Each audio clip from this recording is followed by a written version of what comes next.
Good afternoon. It is a pleasure for me to welcome all of you, our speaker, Mark Lazarus, Reverend Lingle, Board President Tom Conheeney, Upper School Head Marnie Sadlowsky, parents, trustees, siblings, students, friends, grandparents, teachers, administrators, and most important, graduates class of 2018. This is a wonderful day.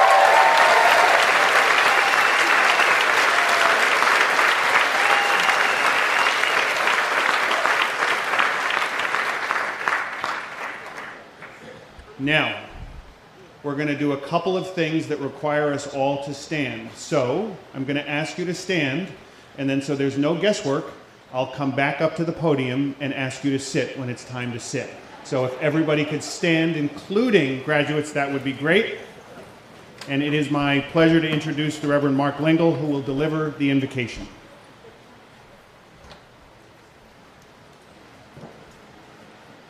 Let us pray.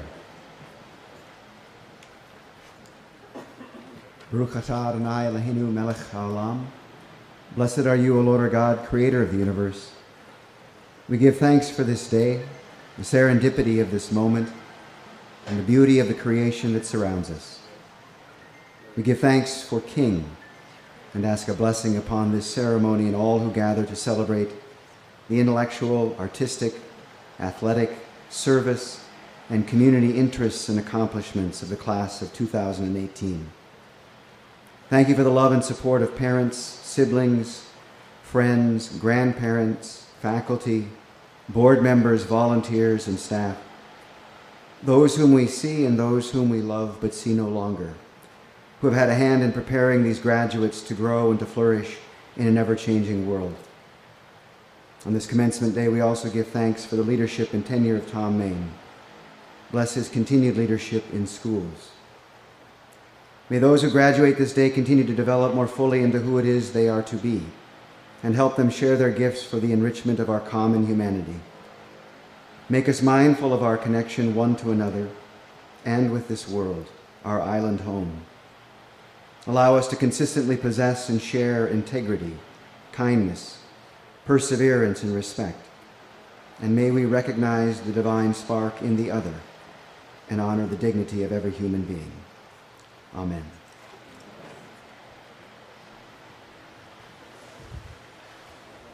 Thank you, Reverend Lingle. And now we're going to remain standing while the King Choir comes up and sings the Star Spangled Banner.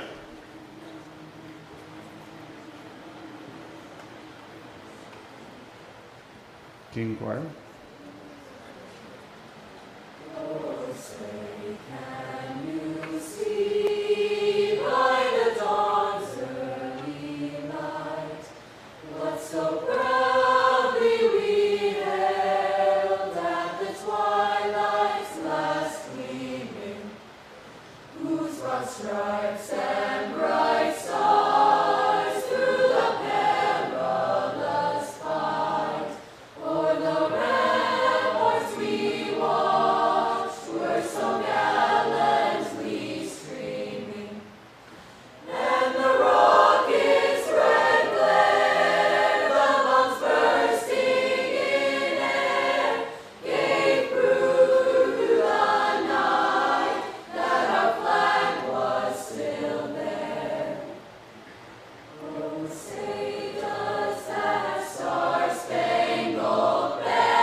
Thank you so much. And now we can all sit down.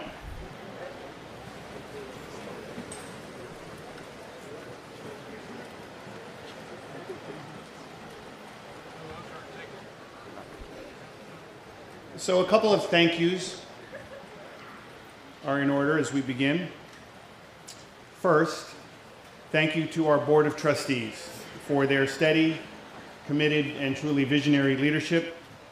A consultant I knew long ago liked to say that, and I quote, "The true constituents of a board are not yet born."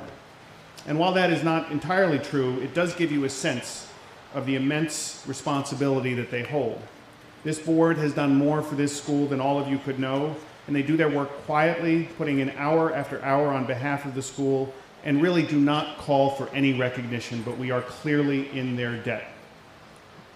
And I want to say thank you to our superb faculty, our truly esteemed professional community for their tireless work with these graduates and so many other students that preceded them and will succeed them. And while we tend to think primarily of upper school faculty at commencement, there are so many King teachers, past and present, here still and gone, grades pre-K through 12, who've worked with this class as they've approached this day. This past weekend, I attended my son's college graduation, and I found myself out in that crowd reflecting on his 12 years at King, and all of my thoughts zeroed in on his teachers here at this school, the first grade teacher who welcomed him to our school, the fifth grade teacher who found his true passion, the seventh grade teacher who actually found a way to get him to do his homework, the ninth grade teacher who lit an intellectual fire in him, the coach that saw more in him than he saw in himself and led him to actualize that potential. I did not reflect on his college professors, whom I assume were fine. He told me about the ones that weren't. But I didn't know them. And when he went to them, he was pretty well formed as a thinking person, an intellectual, and a community citizen. They just built on what happened here, with the teachers here. I know, as all of you know, in a deeply, deeply personal manner, the impact our teachers have on our children. So, parents and graduating seniors, this professional community certainly deserves our thanks, and we should give them a loud round of applause.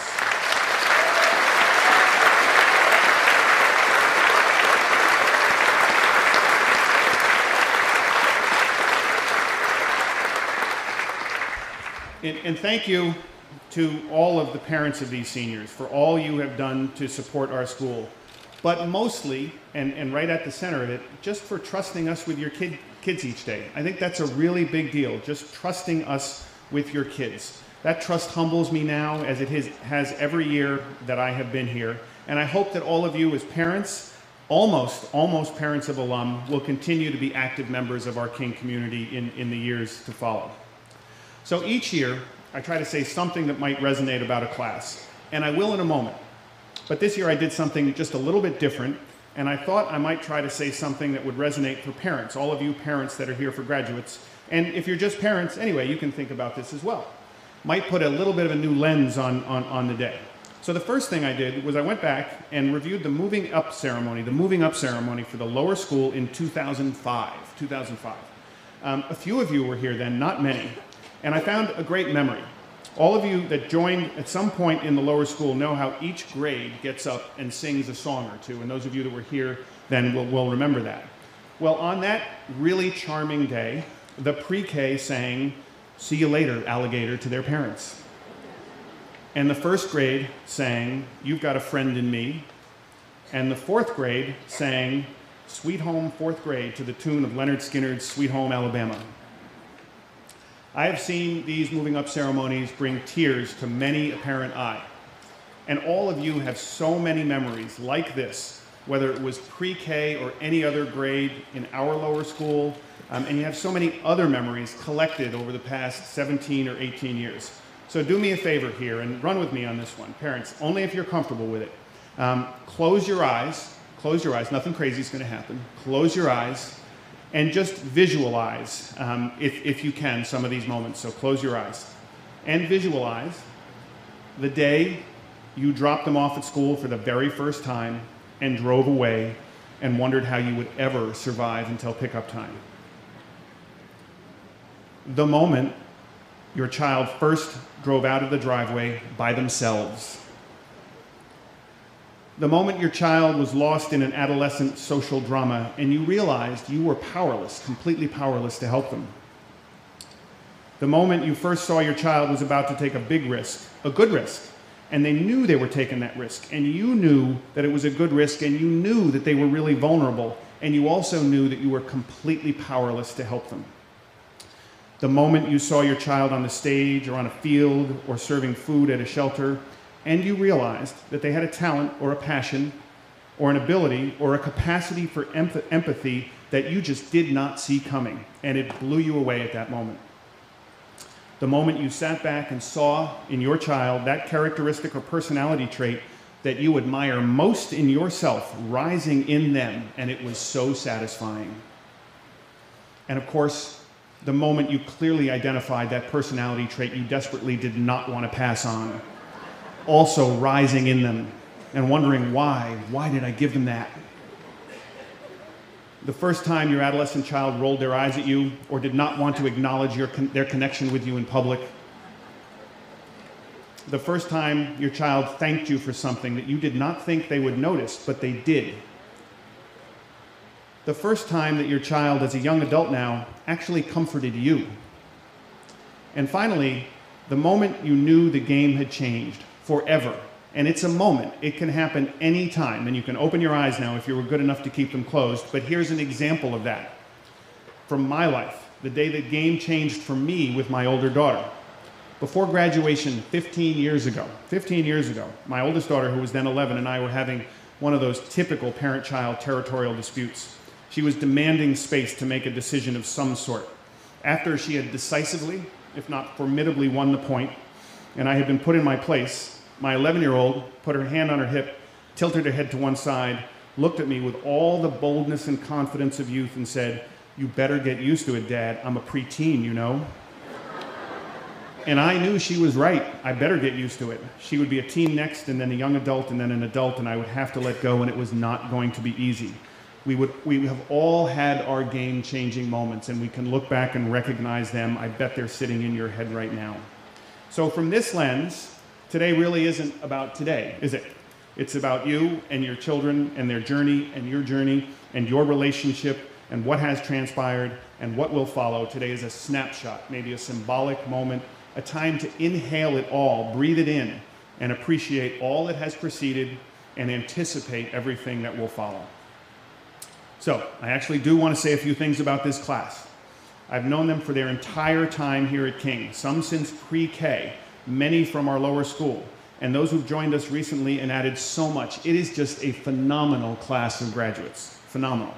I could talk about their academic excellence and reference their college acceptances as indisputable evidence. I could highlight their athletic prowess and point to consecutive New England championships in both volleyball and football as undeniable evidence. I could go on and do the same with performing arts, visual arts, leadership, community service, and so much more. But as impressive as all of those accomplishments are, it is not what I will remember this class for.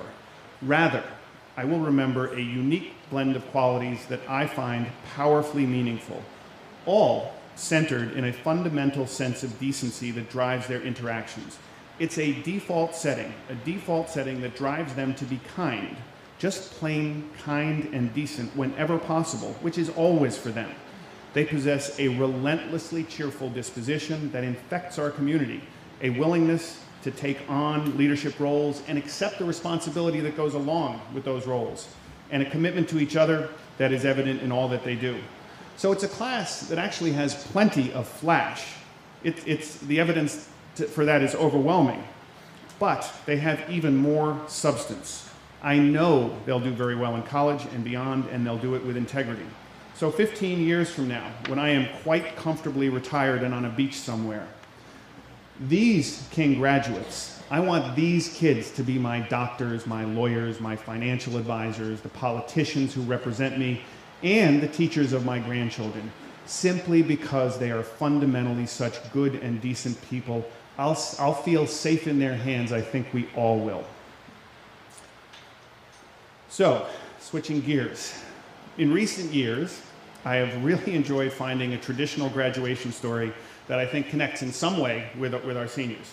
So last year, if you were here, I told one about golf balls, and I stretched a little bit, but I thought it worked. So I found another one this year, and I hope I'm not stretching too far, but it's one of these really traditional graduation stories, and I think it applies to this group, but you're going to have to let me explain that when I'm done with it. So a police officer sees a man, possibly intoxicated, intensely searching the ground near a big, bright lamppost, and he asks what the man is doing. The man replies that he is looking for his car keys. He has lost them and thus can't start his car. The officer, realizing he's not going to let the man drive off in his current state, searches for quite a few minutes without any success. Two men on their knees looking for keys.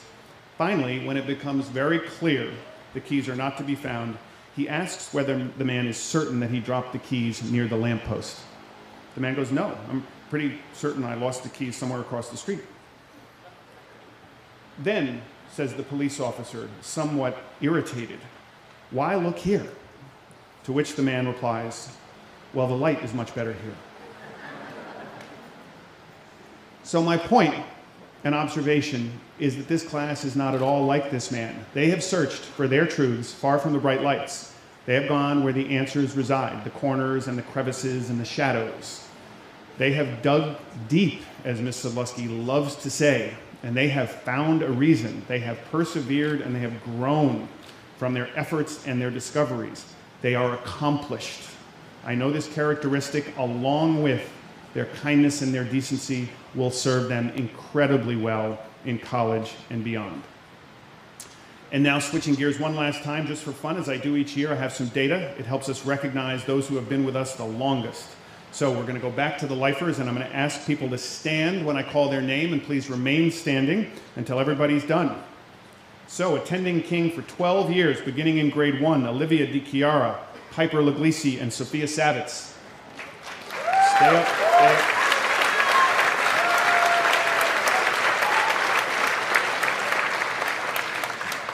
Attending King for 13 years, beginning in K, Kelly Conheeney, Stephanie Costabile, Regina Cullen, Austin Hanley, Rachel Cadlick, Morgan Riley, Jason Tifford, Robert Welt, and Allison Wheeler.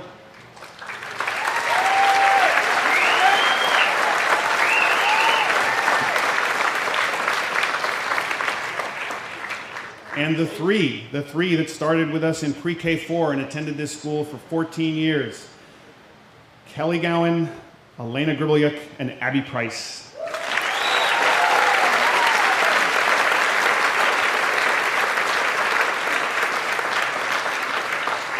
Thank you.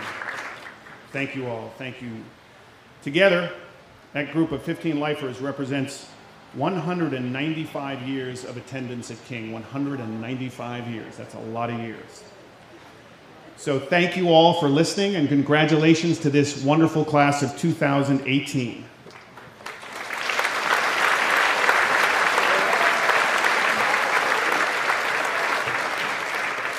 It's now my pleasure to welcome Mr. Tom Conheeney, President of the King Board of Trustees, to the podium.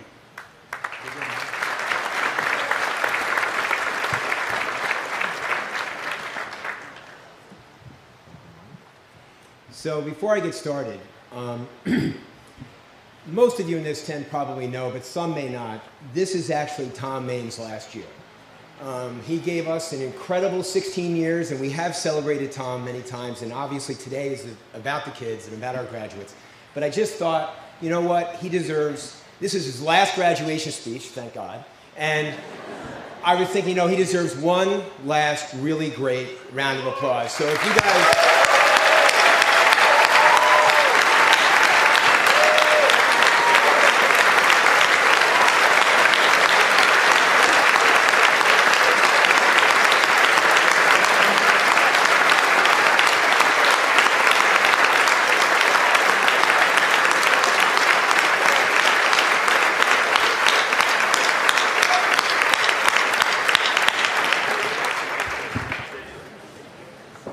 Thanks, Tom, for everything you did. So hello, everyone. On behalf of the Board of Trustees at King, I'd like to welcome everyone to this wonderful event. What a great day to celebrate the graduates of 2018. Surrounded by incredible parents, family and friends, and our terrific faculty administrators who have prepared our children for a terrific future. Thank you. I'd also like to welcome our keynote speaker, Mark Lazarus, and most importantly, I'd like to welcome you, our graduating class of 2018.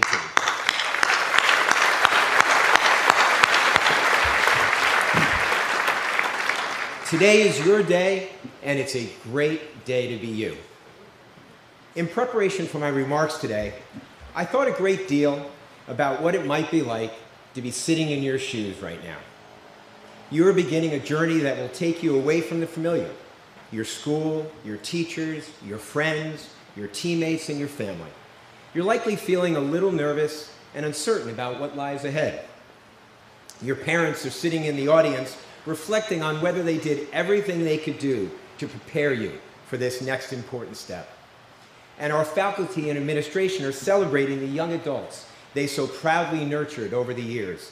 It's a very emotional time for all of us. This year, let me see if I can get through this, I'll watch my youngest child walk across the stage, collect her diploma, and get ready to start her next chapter. I too am feeling all those emotions. A little sad that this chapter is coming to an end, a little scared and very, very sentimental. Kelly, I love you. You're everything a father could want in a daughter, and I'm incredibly proud to be your dad.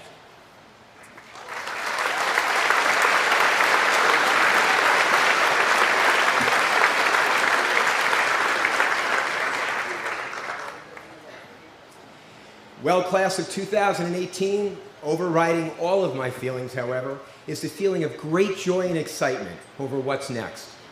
And I hope that is what you're feeling as you get ready to celebrate your accomplishments and work towards your dreams. So why do I think it's such a great time to be you? Well, besides the fact that you're leaving here today with a King diploma tucked under your arm, I hope you're also graduating amazed at the possibilities that lie ahead. Because you are entering a world that never been more full of opportunity than it is today. It's a world of fast-paced change and connectivity where anyone of any age can make a difference. During your time here at King, you have prepared yourselves to be lifelong learners. You've learned to take responsibility for your learning, to collaborate productively, to pursue individual opportunities, and to persevere through challenges. These skills will help you in college and whatever path or career you eventually choose. And let me assure you, there are plenty of examples of successful entrepreneurs who launched their companies at ages not much older than you today. Mark Zuckerberg co-founded Facebook out of his college dorm at Harvard when he was just 20 years old.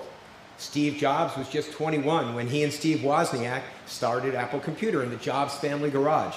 Bill Gates and Paul Allen were 20 and 22 when they founded Microsoft. These are people who took the initiative to identify problems and create opportunities to solve them. In my own career in the hedge fund industry, I've seen countless examples of young professionals eagerly facing the challenges our industry presented and launching successful entrepreneurial ventures and initiatives. Those types of opportunities are waiting for you across a wide spectrum of industries. So it is indeed a great time to be 18 years old. You have the skills and drive to take the initiative, to identify problems, create solutions. You have so many promising chapters ahead. The colleges and universities you're about to attend this fall have an endless supply of thought-provoking classes, study abroad programs, clubs to join and lead, sports programs for all levels, work-study programs, internships, alumni events for networking, and I could go on. Spend your time thoughtfully, and as you hear it did at King, choose your friends wisely. The next chapter will test your boundaries, your resolve, and your independence. Your professors will inspire you, as your teachers did here, to pursue ideas that will in turn inspire others. I encourage you to take full advantage of these opportunities. On the other side of college is the workplace, and the river of opportunities flowing from each career path runs deep and wide. And if you don't like the opportunities that exist, be an entrepreneur and create your own. Some of you started initiatives and programs here at King and already learned how to do that. And whether you realize it or not, and this is critically important, the explosion of social media has already made each of you a marketing director for yourselves. Always think about your personal brand. Whether during the next 4 years or later in your professional life, think about how you present yourself, how you treat others, how you act, what behaviors you emulate, and your public conduct. There is no erase button. What you do and say is out there for the world, so make sure you own your identity. Now, it is my hope as you graduate today, the King virtues of integrity, kindness, perseverance, and respect will guide the decisions you make going forward. But for me right now, it's especially kindness. I think the world has lost some of its kindness, and it's up to your generation to lead us back. Be kind to others. It's something I live by, and I promise you, it will pay huge dividends in everything you do. You'll find that when you're kind to others, they will support you in return. I know that you are taking with you a healthy dose of curiosity that will lead you to discover your passion in life. There is no single path that leads to success. Rather, it is a path that you feel passionate about, are committed to, and something that excites you in every fiber of your body. I hope that you will find the confidence to take smart risks and try new things, and a feeling that you have a responsibility to change the world in a way that makes it a better place, for you, your fellow classmates, and for the generations to come. It was Margaret Mead, anthropologist, who said, "Never doubt that a small group of thoughtful, committed citizens can change the world. Indeed, it is the only thing that ever has." So now you are officially a member of the King Alumni Network. I hope you will stay closely connected to the King family and engage in school events and reunions. And someday I hope you will show your support by sharing your experiences and paying it forward by helping future King graduates get started in their careers. And always remember, you and your families are lifelong members of the King community. We are here for you. But for now, today is about celebrating your many accomplishments. Here are just a few of many impressive stats from the class of 2018. 84% of this class was admitted to a college or university designated as either most or highly competitive according to the Barron's ranking. Really a wonderful number. And you were collectively awarded over $4 million in merit scholarships from top colleges and universities. Really impressive. Among your many achievements and honors, you are National Merit Scholarship finalists, Cum Laude Society members, Connecticut Scholastic Art and Writing Award winners, and Motley Media Top Teams to Watch. In sports, as Mr. Main mentioned, you helped your teams win the New England Championships this year in volleyball and football. There are 5 of you who will go on to play Division I athletics in college. We had 21 student athletes selected as FAA All-League and 15 selected as All-New England. And 1 of you even earned an All-American distinction. Very impressive. And you took advantage of the other opportunities King offered you. You won Model UN Conference Awards at Harvard, Brown, and Hollybury, England. 19 of you today are graduating with the distinction, including 3 who were the first ones to earn the King Leadership Distinction. 11 of you attended the Global Student Leaders Summit in Italy on the future of food and performed comprehensive directed research on food procurements here at King. You also helped organize and facilitate the very first Connecticut Global Leadership Symposium hosted here by King. And a group of you traveled to New Orleans and Bogota, Colombia on service trips to support communities in needs. So really wonderful achievements. Today is also about taking the time to thank those who have helped you get to this point. Your parents, your family, your coaches, mentors, peers, and of course your teachers, who have nurtured you in the powerful skills of critical thinking, curiosity, hard work, and reaching for the stars. So let me close by summarizing a few key points I'd like to leave you with. As I mentioned earlier, seek out your passion and follow it. Surround yourself with great role models and be one yourself. Push yourself past your comfort zone. If you're not a little uncomfortable, you're not achieving all that you're capable of. Own your identity and what you stand for by being thoughtful of the messages you send with your thoughts and with your actions. Use your voice. Young people are rising, questioning decisions, and are being heard. Be one of them. And lastly, be kind to each other and to others. Today is a time to celebrate memories and experiences that will be with you for many years to come. So take a moment to sit back, soak it all in, and enjoy the fact that it is indeed a great time to be you. Congratulations, we are so proud of you.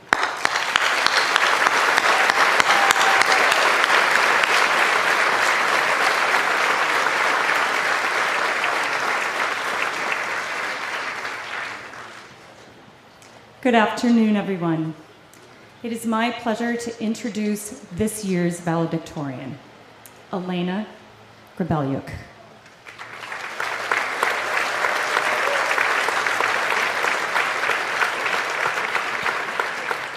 For me, this moment is particularly special as I have watched Elena grow up at King from the moment she could walk. And to see her now as a sophisticated, talented, compassionate, almost graduate, it's such a privilege, and I know that all of her teachers and others who have watched her in our hallways all these years would agree with me. One of my favorite memories of Elena involves her long ago, very serious interest in what was then Mrs. Wagner's office.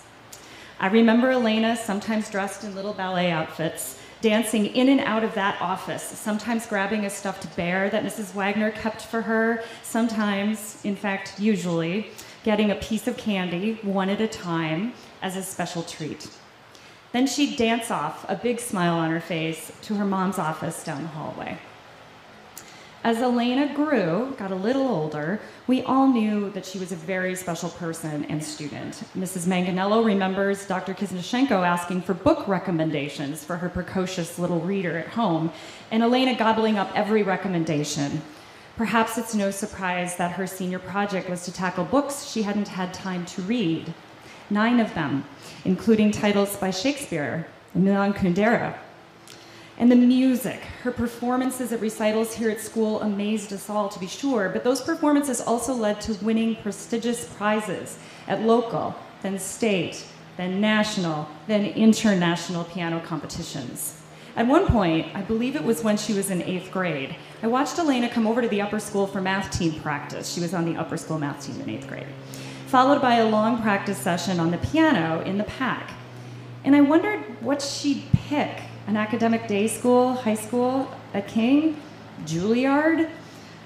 We are so pleased that King's upper school was Elena's choice. Elena jumped into high school with commitment and enthusiasm and quickly established herself, in the words of Mr. Galanopoulos, as one possessing the highest academic standards, moral integrity, and work ethic.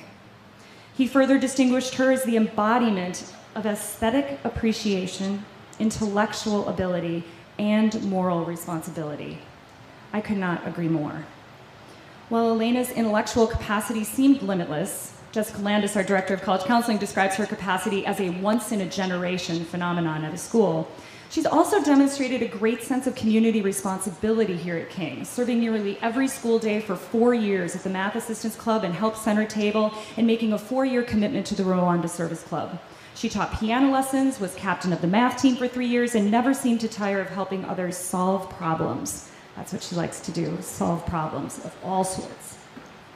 How she did this? While practicing the piano, keeping up her running habit, completing AP Calculus BC, multivariable calculus, linear algebra, and a total of 26 courses at the honors AP or advanced seminar level, while earning nothing less than an A- throughout 4 years of high school. How she did this is a mystery. Well, actually, I don't think she would say it's a mystery. She would say, I work really, really hard. Elena does work hard, to be sure. But what stands out to us about Elena is that she sees beauty and seeks harmony, no matter what her endeavor, recognizing that mathematics, physics, chemistry, music, literature, and what literature reveals about human beings, indeed human beings themselves, are all worthy of her careful study and enthusiastic engagement. That's why she's such a good problem solver. She has that special ability to seek associations across domains. She's also genuinely exhilarated by debugging computer programs or getting people to participate productively in difficult conversations. She loves this. As she heads off to Columbia University this fall, where she's already earned entrance to the prestigious Robbie Research Scholar Program for promising young scientists, we know she will carry this passion for beauty and harmony and problem solving to new levels of achievement. We are so very proud of her and so excited to see where her wonderful mind and her heart will take her. Ladies and gentlemen, this year's valedictorian, Elena Grabeliuk.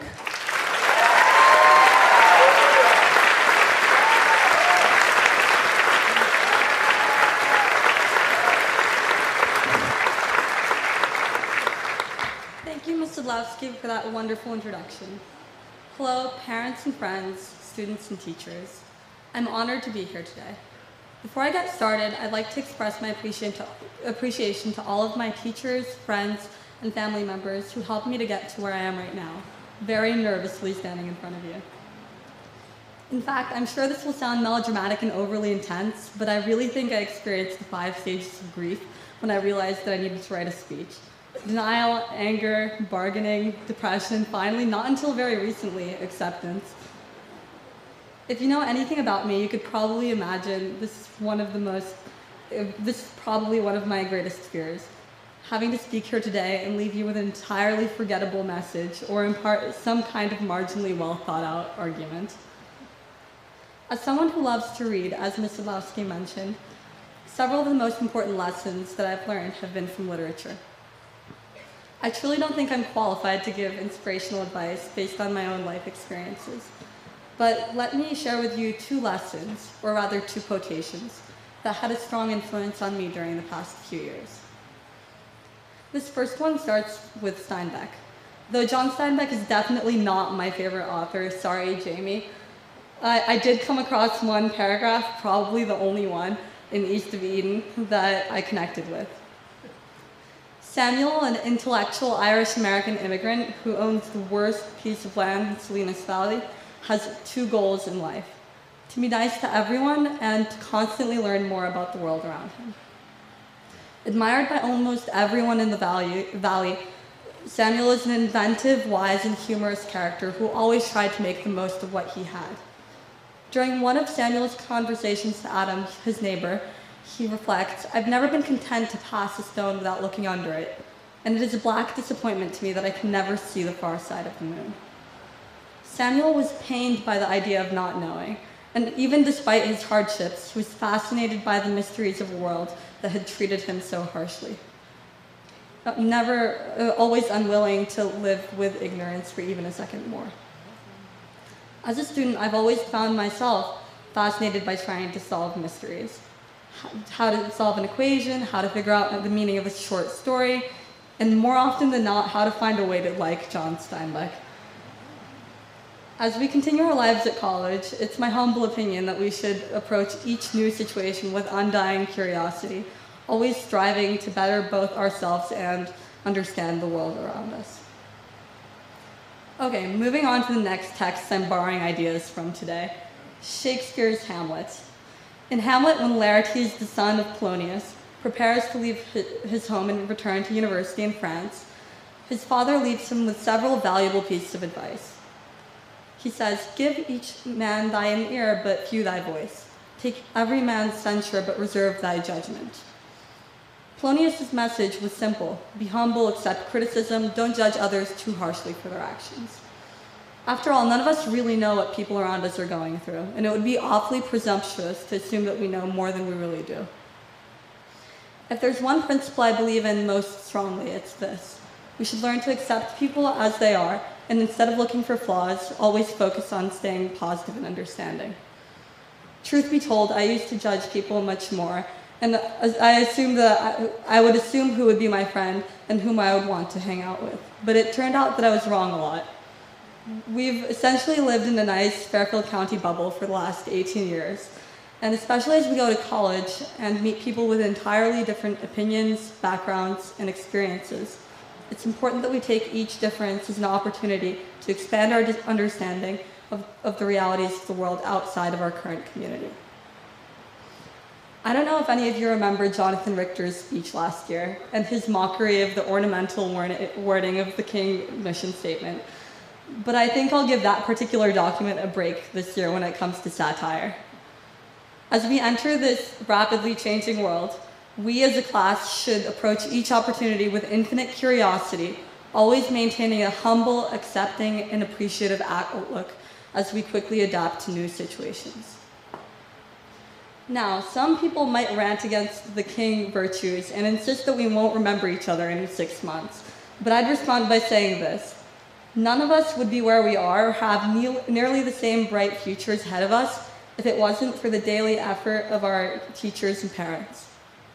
Whether we like it or not, we have to admit that we've been inspired and influenced by Mr. Golanopoulos' passion for history, especially the Gilded Age, for some reason.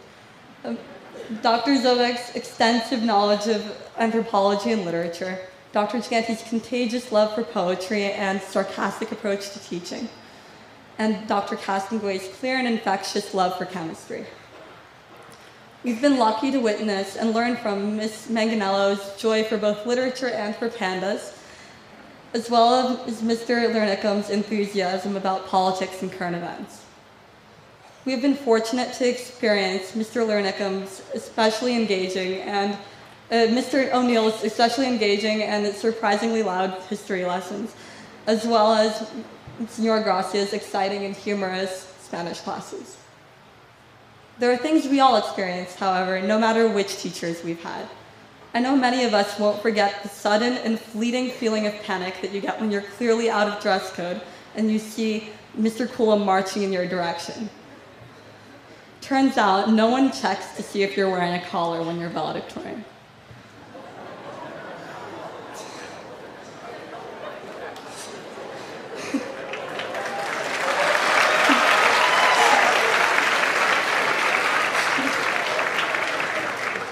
We've all been shaped and united by our time at King, and in a few years, we'll look back and see how lucky we were to go to school together. Well, I think I have finally arrived at the 6th stage of speech writing, relief at being almost done.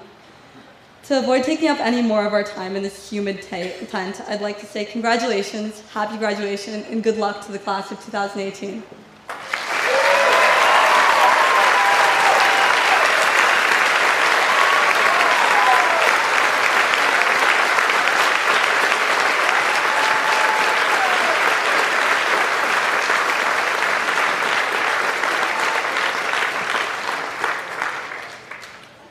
Thank you, Elena. We will now proceed with the awarding of prizes.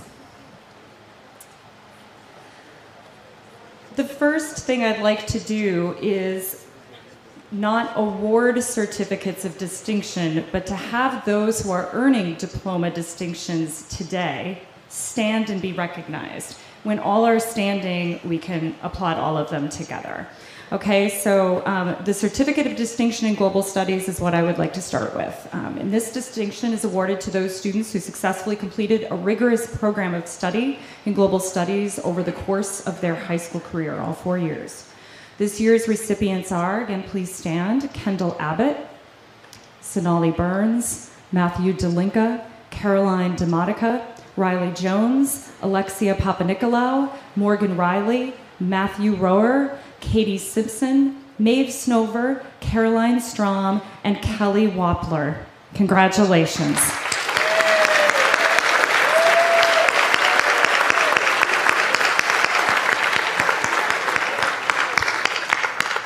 And as Tom Conheeney mentioned, this year we are proud to award 3 certificates of distinction in leadership studies, our first year. The distinction is awarded to students who successfully complete a rigorous and extensive program of study in leadership theory. In addition, these students have taken on numerous leadership roles, community projects, and have also completed a capstone project. This year's recipients are Kelly Conheeney, Ren Lintz, and Emma Schaefer. Congratulations.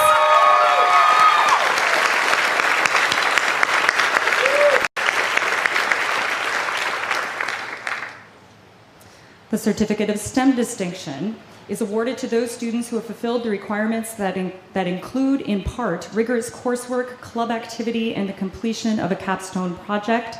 We all saw their capstone projects presented brilliantly the other day at one of our King Talk assemblies. Very impressive group.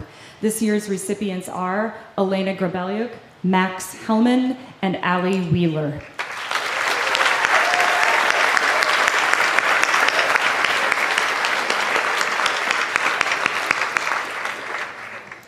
The Certificate of Distinction in World Languages is awarded to students who successfully complete a full program of study in 2 languages over the course of their high school career. This year's recipients are Elena Grabelyuk and Rudy Vega.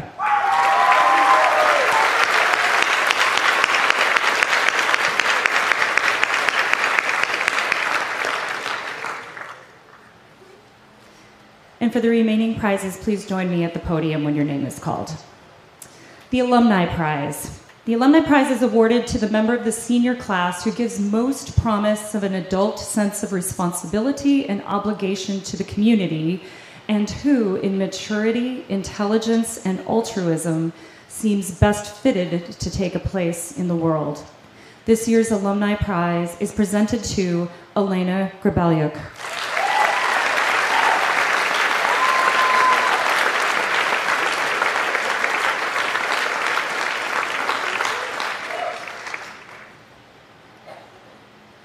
The Upper School Prize is awarded to a member of the senior class who, through scholastic and athletic or artistic achievements, leadership, and versatile and positive contributions to the life of the school, has earned the recognition of the faculty. This year's Upper School Prize is presented to Allie Wheeler.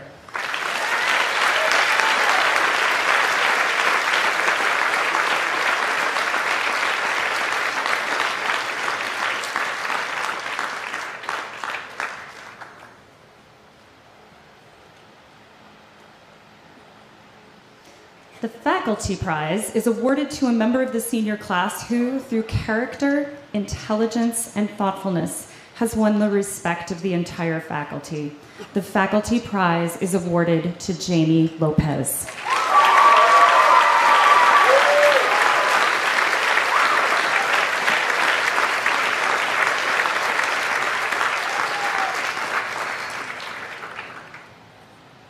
The Ann Ayres Herrick Award goes to the senior who, through loyalty, integrity, and friendliness, has contributed most to King's high standards of character and community. And I want to just mention, this award is chosen, it's voted on by the entire upper school, both faculty and students. This year's Ann Ayres Herrick Award is awarded to Sonali Burns.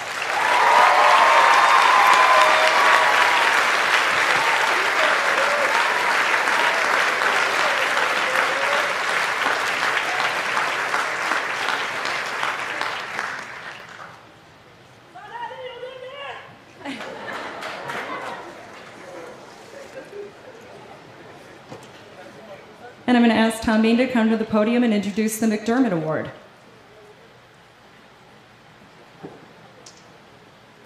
The Patricia McDermott Faculty Summer Sabbatical Grant, given in memory of Patricia A. McDermott, is the highest sabbatical grant offered by King.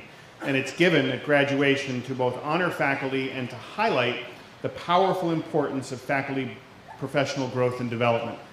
The 2018 McDermott Faculty Summer Sabbatical Grant winner will travel to the Greek island of Naxos, the childhood home of Zeus, an island whose stunning beauty, rich mythology, and history combine to form a font of natural and human creation. I did not write that. This experience will help this teacher create even more enriching lessons for our students prior to their travel to the island as a part of our Global Studies program. The 2018 McDermott Faculty Summer Sabbatical Grant is awarded to Christos Galanopoulos.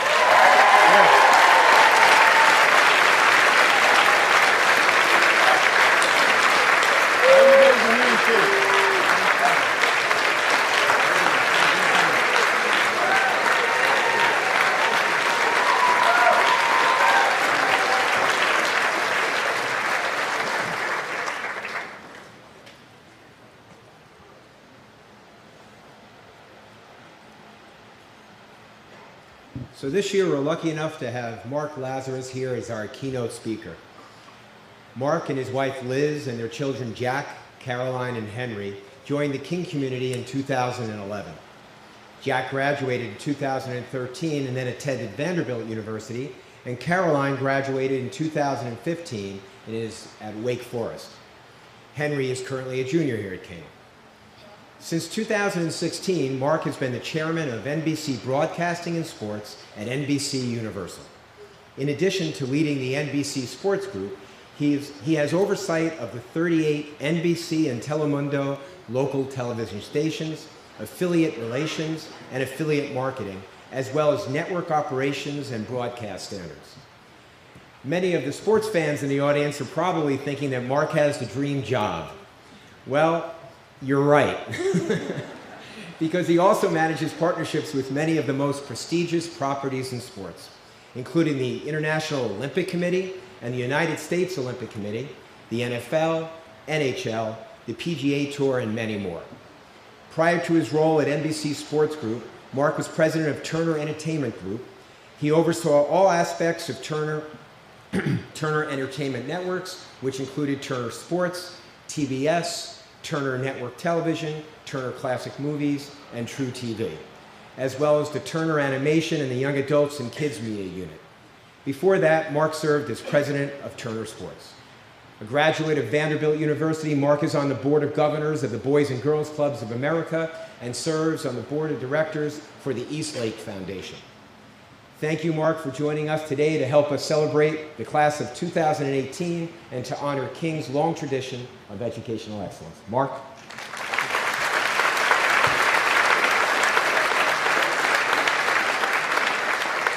Thank you, Tom. Thank you all, especially the graduating class of 2018. As was pointed out earlier, you are an accomplished group, a class known to be active leaders with successes in the classroom, on the playing fields, and in the arts. Congratulations on all these stellar achievements. And as Tom mentioned, for our family at King, it's 2 down and 1 to go. Hopefully, Henry. We were transplants, refugees from Atlanta, and were welcomed into the King community, and for that we are forever grateful. And because of our firsthand knowledge, I know that these diplomas that you will receive today are incredibly well earned. I believe I'm on solid ground when I assume you all know how fortunate you are to have attended King and partaken in all of the experiences that come with this degree. And here's a headline. King is the gift that keeps on giving. It will be part of you forever, and you'll continue to benefit from your years here, sometimes, oftentimes, without even knowing or realizing it. So now you proceed, and in my industry, we might say you go from the theoretical to the actual, or from dress rehearsal to life itself. Sounds scary, but it's really not. To that end, allow me a moment to share with you a story or two from my own life itself that might benefit you as you travel down your own yellow brick roads. The world I work in, media, communications technology, is a highly competitive one, built on intense negotiations.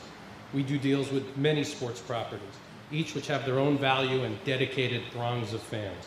And while talks may start out confidentially, eventually we're thrust into a huge public fishbowl, where we're judged if we lose, and sometimes even judged more harshly when we win, because some people say we may pay too much.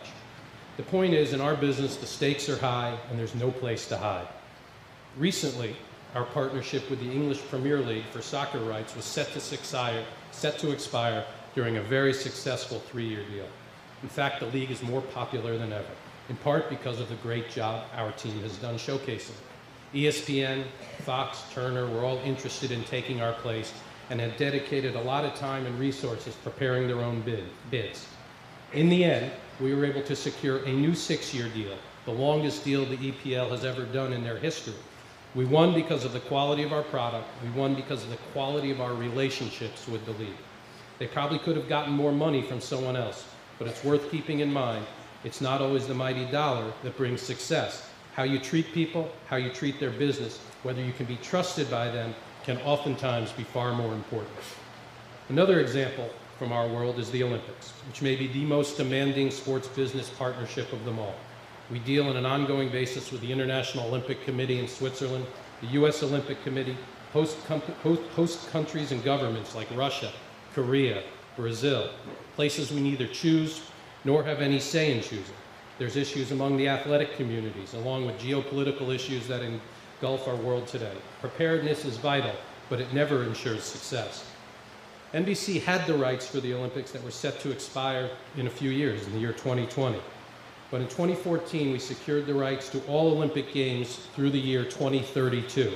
Seems like a long time from now, but it's really not. The Olympic Committee did a deal with us before going into the marketplace because we were trusted brand stewards and valued partners. Once again, relationships matter. The media industry, like all industries, is changing fast, indeed faster than ever. The word disruption is everywhere, and justifiably so. We're trying our best not to simply keep up, but to stay ahead. For example, in our contract with the Olympics, not only do we have the rights for the Games through 2032, but we have the rights for all technologies known today or invented between now and 2032. So please, go out and invent something great for which we can exploit the Olympic Games. We need to be ready for anything. There are no certainties. Technological advancements are causing a lot of dislocation, second-guessing, and certainly a lot of anxiety for all of us. Indeed, many industries are changing at this meteoric pace.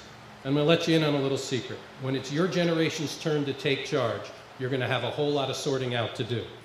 After hearing your valedictorian, I am very confident that you will. We're doing the best we can right now to make sense of all of this disruption, but chances are we won't be able to manage it, so a lot will be left to you. And while I believe this challenge is part of every generation's calling, this calling will be greater for your generation perhaps than all others. So please don't consider it a burden, but rather an opportunity. And please don't screw it up. My future grandchildren will be counting on you. Now, rather than leave you with only the prospect of challenges, I'd like to share some quick values, some of which have been mentioned here earlier, that I consider important for any time, for all time. First, don't forget to talk to people face to face. It's a lost art, but now perhaps more important than ever. Second, push yourself to learn more about finance than you think you need to know. I wish I had. Even if you're thinking about being in a creative side of a chosen field. Knowing the fundamental role of money in any business makes it difficult for others to lie to you. It enables you to do your own analysis and not to take anyone else's word. It also empowers you to develop your own solutions rather than being dependent upon others. Third, success isn't just about being the smartest one in the room. Character matters. Do you behave ethically with others? Hard work is critical. Do you act entitled, or are you humble and grateful? These character traits and choices will also inform how you are perceived, both personally and professionally. And fourth, I'm here today to remind you that one of life's most essential phrases, it's the small things that matter most. This saying got to be so popular for a very good reason. It is so often true. So remember to make room for the smaller slices of life that can be important and helpful every day. As I look at you today, one quickly comes to mind, and that's the power of friendship. There have been many times in my life when good relationships and trust in a friend have made solving problems a lot easier. You and many of your classmates will be separating this fall and going off to different schools, living lives in different parts of the country or the world. And don't let that be a barrier to staying in contact with one another. Your shared histories here at King are worth remembering. And I hope you'll find time for both friends and family as you move forward.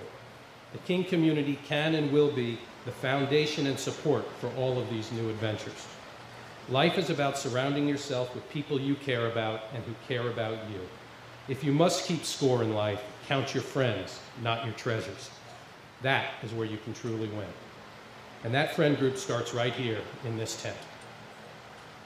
Finally, in addition to friends, there's one more person you should not forget about as you leave here, and that's yourself. For much of your life, you've been bombarded with adults telling you what to do, where to do it, how to do it, when to do it. You're probably tired of that, along with the tremendous time pressures that that's putting on you. But there's good news in this. The next few years will offer some relief, courtesy of a mind-blowing amount of independence that you're about to receive. So consider this simple math. Each week has 168 hours in it, 7 days a week, 24 hours a day. Most of you will have a whopping 15 hours of class per week. That leaves 153 hours to do other things. Don't waste it. Studies, eating, sleeping, exercising, making new friends. You have plenty of time to do that. My point here is to make sure you leave yourself time to explore. Not just the world and new ideas, but explore yourself. College is the perfect time to learn more about who you really are, not the someone other people want you to be. It's time to figure out what's most important in your life and what you're best at and what you don't like. And it's a perfect time to truly challenge yourself like never before. Read, study outside of your comfort zone, expose yourself to different life and cultures, become the Christopher Columbus of your own map. Discover new worlds for yourself. Go deep with internships where you can learn more about what you like, and you might find yourself surprised. I know I was. Early in life, I believed I wanted to be in sports TV production, another part of our business. So in 1980, I took a job on my winter break as a waiter in a hotel at the Lake Placid Olympics. It's as close as I could get to being in sports TV production at the time, but I wanted to be as close as I could. Then in college, I interned as a cameraman on soap operas. Some of you may remember All My Children or One Life to Live. Not exactly a sports guy's dream. On the side, almost as an afterthought, I sold produce to restaurants. And my experiences in production taught me that I really wasn't interested in that part of the industry. But because I realized I liked selling things, I reoriented my class load and reoriented my goals towards television advertising sales. I decided upon a path I had never planned on pursuing, but experiences led me there. It didn't come easily or in a straight line for me, and it may not for you. But you know, some straight lines can be awfully dull. You'll be amazed at how important some of life's detours can be and where they can take you. In school and in life, there will be triumphs and setbacks. There will be victories and defeats. All of these experiences will shape your character. Opportunities will emerge. And if one opportunity gets away, don't panic, don't have regrets, keep moving. Keep moving like a shark, always moving and always eating. Life, remember, is a marathon, not a series of sprints. Yes, work hard, but for God's sakes, have fun along the way. I congratulate you. The world is now yours. Now go out there and make it better. Congratulations.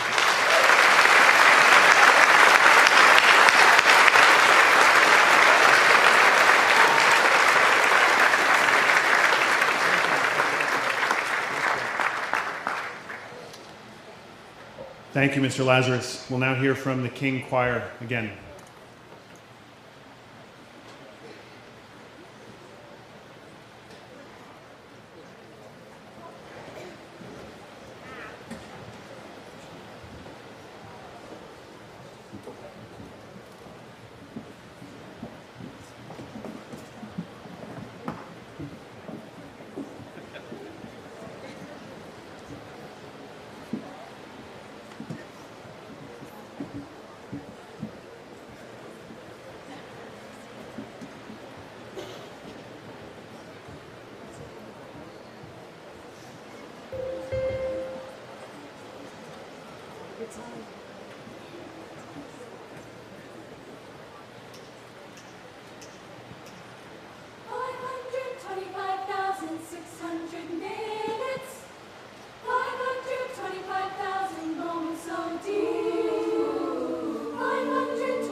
Sunsets and midnights and clouds.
Thank you.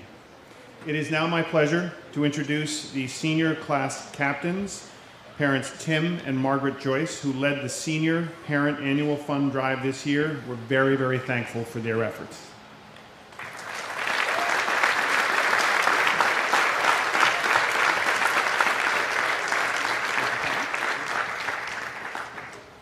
Hello all, and thank you.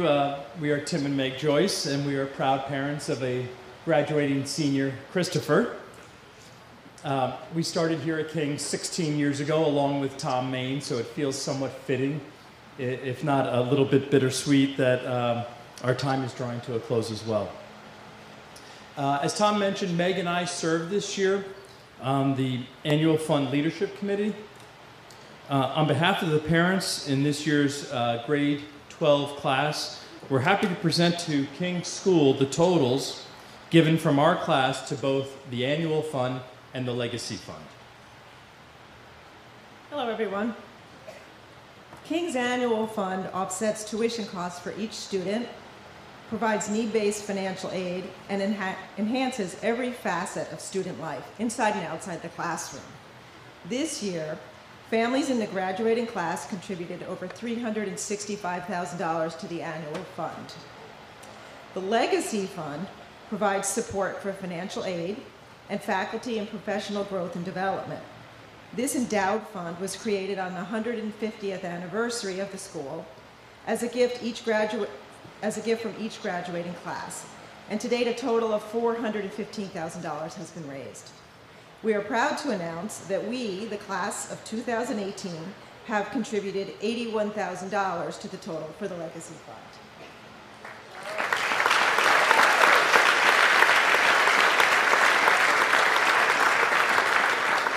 So thank you everyone for this great success. To our graduates, a very hearty congratulations. And to all of our fellow class of 18 parents, a very, very special thank you for your generosity and continued support of the great work being done here at King each and every day. Thank you.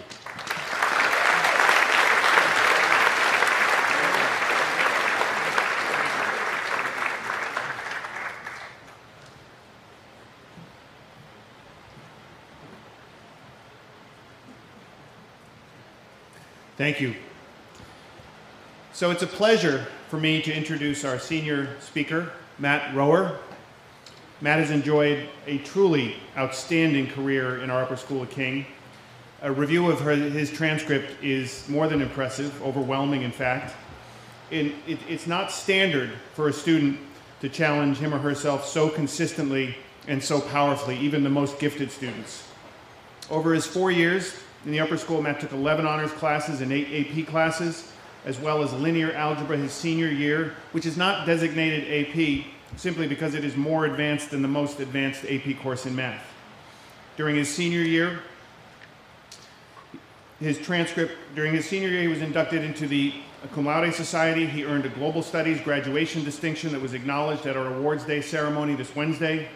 What is simple and clear in all of this is that Matt has an intellectual prowess, a range of academic interests, a commitment to a mindful life that all of us can and should admire. He strikes me as a truly ethical scholar.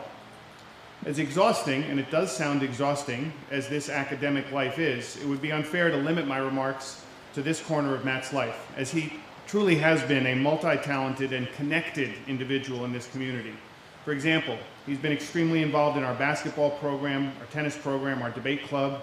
He was honorable mention at the Brown University Model United Nations, representing Armenia, as well as the outstanding delegate at the Haileybury Model United Nations in England, representing India. And it is this work in global affairs that truly sets him apart. Beyond Model UN, he's traveled to Iceland to meet with their president and discuss that country's implementation of geothermal heating systems. He has traveled to Italy to attend a summit on sustainable food systems. He has a passion for the topic of renewable energy. He is quite knowledgeable about the issue of drinking water scarcity around the globe. He has a commitment to finding solutions and improving the living conditions of others, and he knows that although many of us have not been directly impacted by these concerns, it doesn't mean that we won't be or will be able to avoid them for the rest of our lives. Pretty sophisticated stuff, and to repeat myself, pretty ethical thinking. I reviewed many of the comments made by Matt's teachers and advisors when preparing this introduction. I read them all. They were all superb. One line stood out, and I quote, "He is affable, humble, and genuinely interested in listening to what others have to say. He is a doer, an organizer, and a world shaker in the making." High praise indeed. In my opening comments, I stated my deep comfort in these students being in positions of influence as I enter my golden years. I'm certainly very happy that Matt is one of them. He is off to the University of Virginia in the fall. Our loss is certainly their gain. It's my honor to welcome Matt Rower to the stage.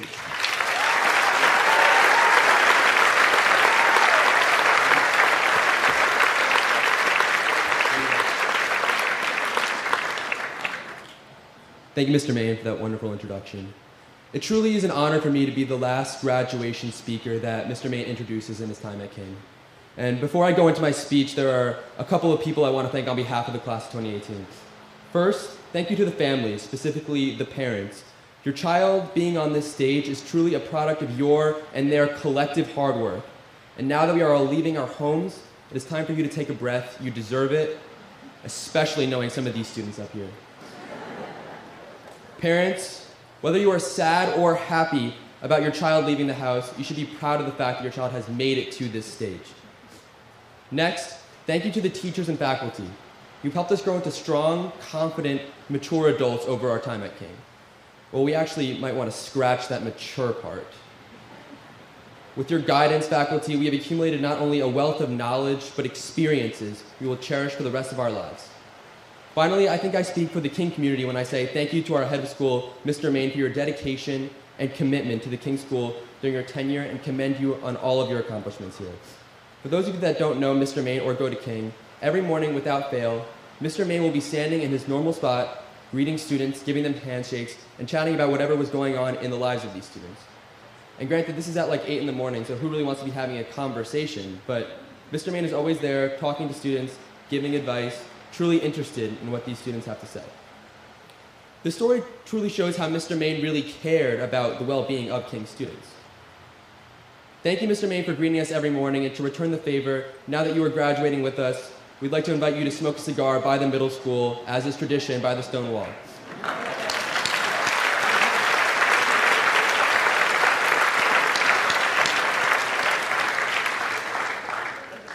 I tell you this specific story about Mr. Main because the class of 2018 and Mr. Main have a very big similarity that I noticed. They both have found unique ways to be passionate about life at King, so therefore a story about Mr. Main's passion for improving King and his care of the students is a great introduction to my speech for the class of 2018. So upon receiving this mammoth of a task to speak on behalf of my class, I started doing some thinking about what I was supposed to do. And the big question that I asked myself was, what has defined our class over our time at King, and how can I use it in my speech? So I decided to brainstorm some words to describe the class of 2018. I'll be honest, many of them are what you'd hear Mr. Kulam say when discussing our ability to follow the dress code.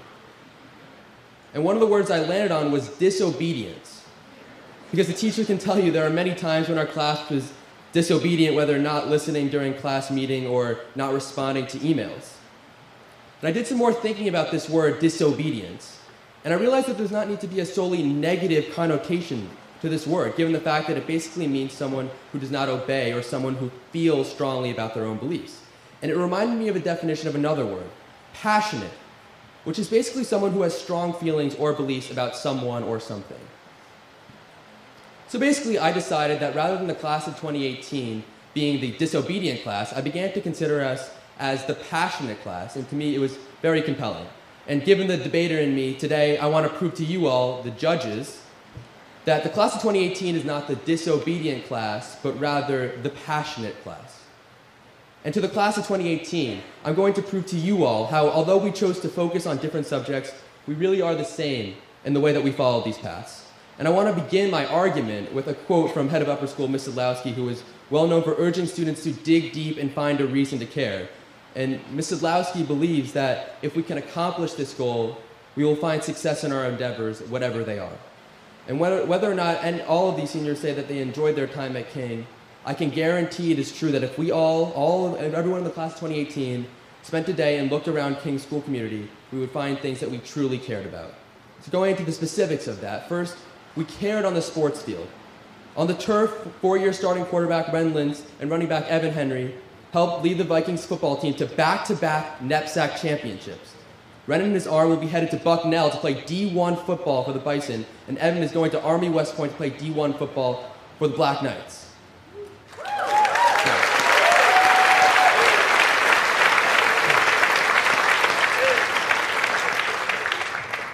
In baseball, Lucas Stallman and his ability to just crush balls out of the park will be joining the BC Eagles.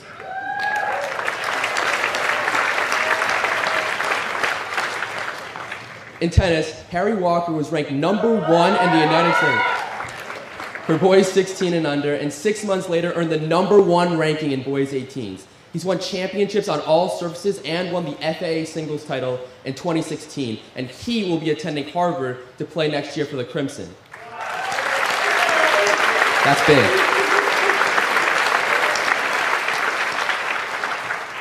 Kelly Conheeney and Steph Costabile won the Jack Keegan Female Scholar Athlete and Stanford Old Timer Scholar Athlete Awards, respectively, for their combined success in academics along with volleyball and softball. In lacrosse, Kelly Gowan helped lead King to a win in the 2017 FAA Tournament Championship, and he's the all-time lacrosse point getter in King history. He was named an All-American this year for lacrosse, which is the first in the history of King. He will be attending Mount St. Mary's.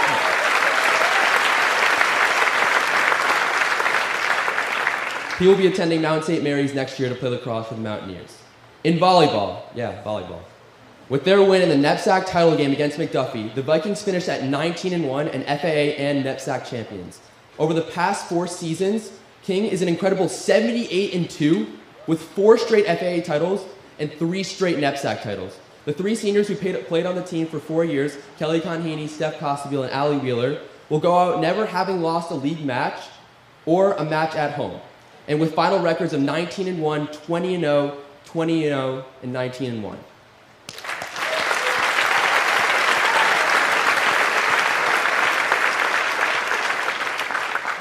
Other successful college-bound athletes that the class of 2018 can boast include Chris Joyce, who's attending the St. Lawrence University for equestrian, Colby Lopez Balboa, who's attending Hobart and William Smith College for hockey, and Allie Wheeler, who's attending Middlebury for volleyball.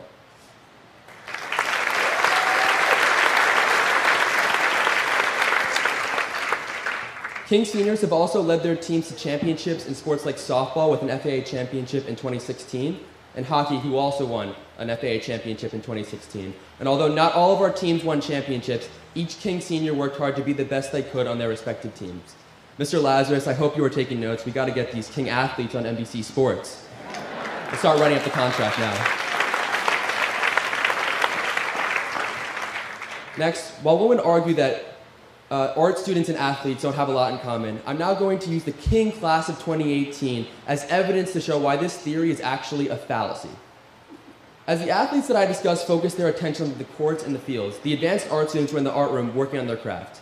Henry Smith, Allie Wheeler, Olivia Begg, Annika Ozesmir, Ariana Lorettamola, and Olivia De Chiara tackled themes like myth, chaos, memory, acceptance, escapism, wonder, and illusions.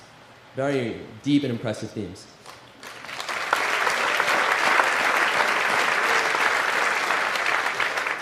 In order to succeed in their work, both the athletes and the artists need to pay attention to detail, work insanely hard, focus on their goal, and of course, make mistakes. And specifically with making mistakes is essential in the process to becoming great in any activity that you're involved in.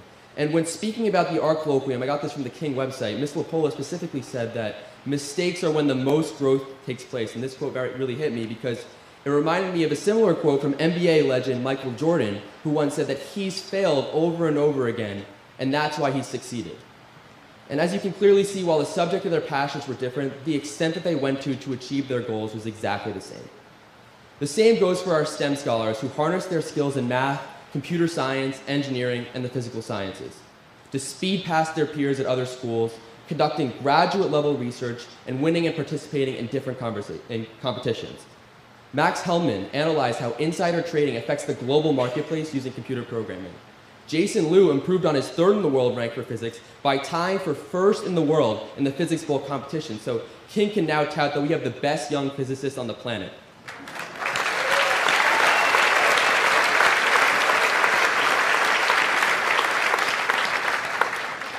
Elena Grabeliuk, our valedictorian, conducted research on MRIs and how to improve and enhance their usefulness.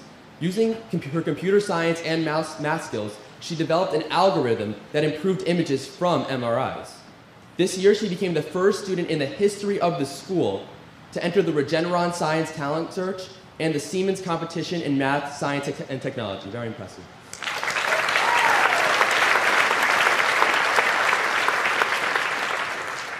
Much like our athletes, artists, and scientists, the class of 2018 even has our own Society of Thespians. King actors and actresses like Riley Jones, Jamie Lopez, Grant Hirsch, Kira O'Donnell, Rachel Cadlick, Juan Vicente Ellis Ochoa, Devin Gallagher, Kendall Abbott, Austin Hanley, Sonali Burns, and James Scarlatta graced the stage in performances and shows like Sweeney Todd, Avenue Q, Into the Woods, and Almost Maine.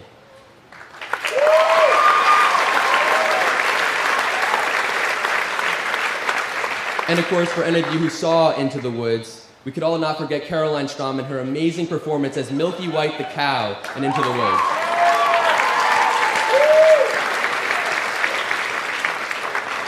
And we even had nominees for Halo Awards, which I was told is the high school equivalent of a Tony Award. Austin Hanley was nominated for his performance as the Prince in Into the Woods, and Riley Jones and Nick Bellows won Best Performance by a Couple in a Play Award for their scene during Almost Maine. It's a first in King history, I believe.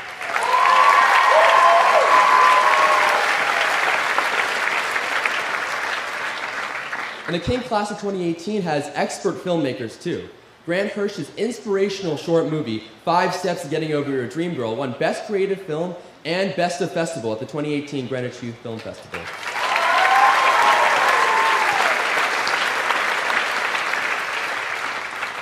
King seniors have also played an integral role in the extracurriculars that make the school a more rounded place. I chose to focus on strengthening debate, Model UN, and investment clubs, along with AJ DeGrotto for Model UN and Investment Club, and longtime partner and friend Daniel Gilbert for debate.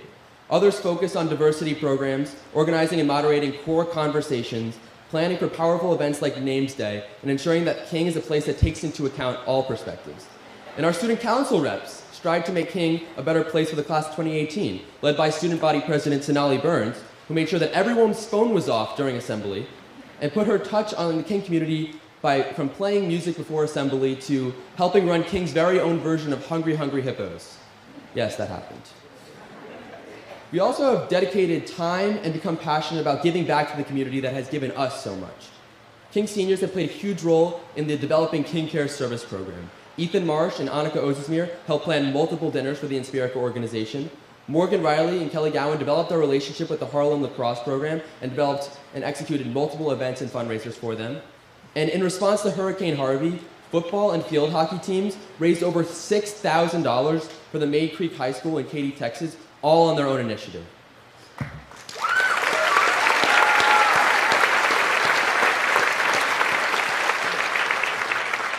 And finally, King seniors have become passionate about things that others might not feel are important, but to us as a class are very important.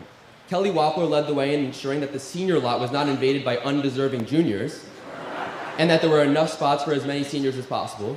Katie Simpson was the first one to wear a college sweatshirt to school this year and fought for our ability to show off the schools we were accepted to and were attending. And we even were nice enough to take the time to put notes on each other's cars when one of us might not have done the best job parking. I won't mention this atrocious driver's name, but they know who they are. All in all, when we have found things we care about, we have put everything we have into them. We have all dug deep and found a reason. Through our differences, our fight, our drive to succeed, our passion for whatever it is we do is the same. That is what brings us together as a class. And in a world where our leaders are attacking one another because of their differences, it is up to us as the next generation to celebrate our differences and similarities alike. And personally, if my speech does nothing but show you all how much we really do have in common, I will feel like I have accomplished my goal. And while our wildly different interests may feel like a reason why we are not close as a group, I argue that it should make us closer. And we all know the saying, opposites attract. And as we move on to the next part of our lives, I ask you, class of 2018, to soak in the moments because you only have one high school life. And next year, we will all go our separate ways, but it is essential that we do not forget about each other. And whether we realize it or not, we have been such a big part of each other's lives, and to throw that away would be a mistake. Cherish these final moments with each other, because unfortunately, this may be one of the last times we are together as one family. Keep in touch with one another, and not just because Elena could get you a job someday, but when we develop bonds with one another, it ties us back to King, back to this incredible 4-year journey, and longer for others. And to the audience, I would definitely urge you all to remember the names of the students up here, because they are going to make big names for themselves. Maybe you'll see Pierce Norwood and Kurt Voges on the cover of Forbes magazine for putting to work their investment strategies that won them the Junior Achievement Stock Market Challenge. Maybe you'll see Luke Copenheffer design the next greatest cybersecurity platform that will protect all of our data from Mark Zuckerberg. And maybe you'll see Thomas Mudd as a candidate for President of the United States in 2036.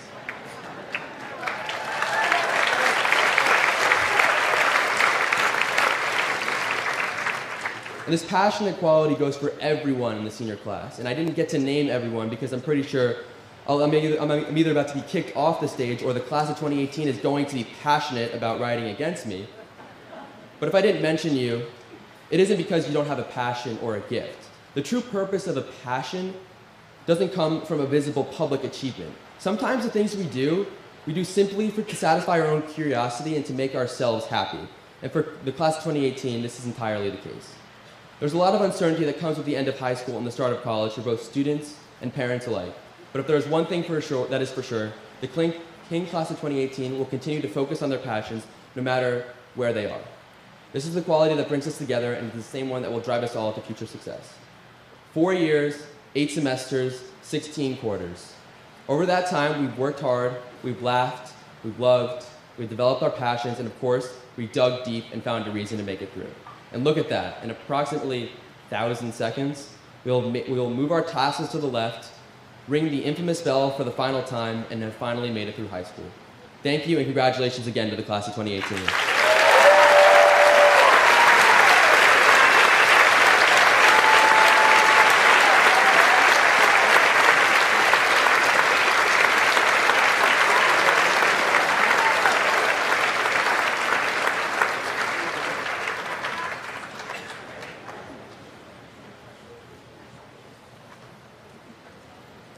We will now move to the presentation of diplomas.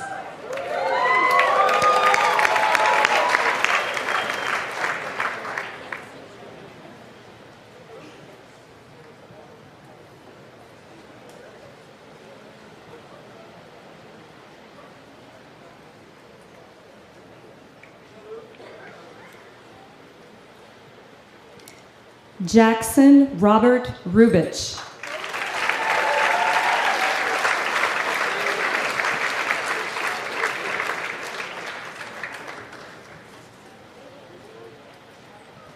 Kelly Clearwater Gowan.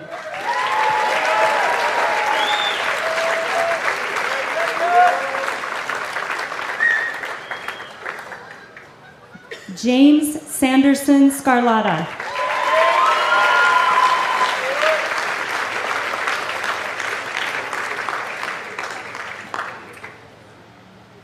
Ren Ian Lintz.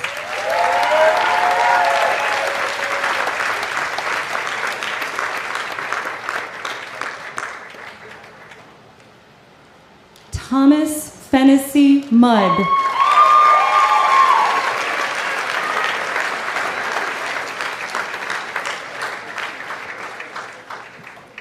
Ezra Leopoldo White.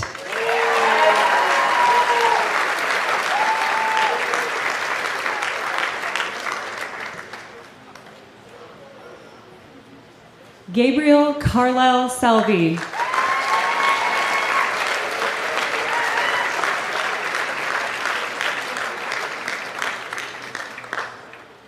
Ethan John Marsh.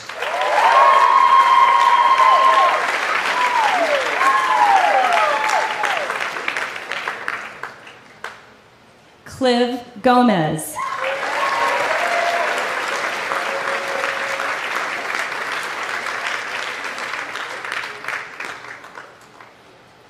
Thomas Francis Deegan.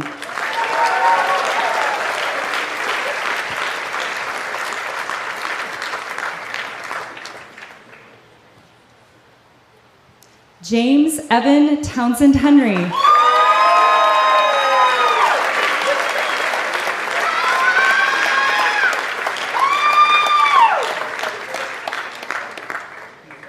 Jason Liu.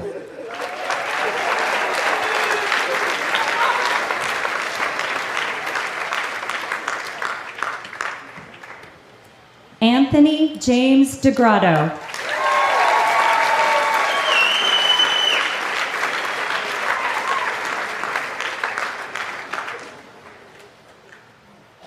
Nicholas Charles Spetner.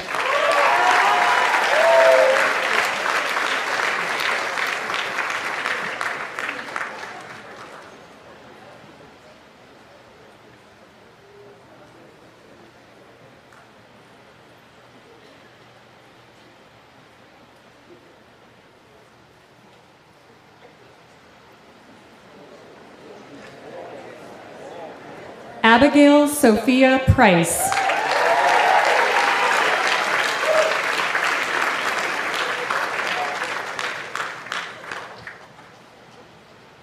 Stella Caden Silver.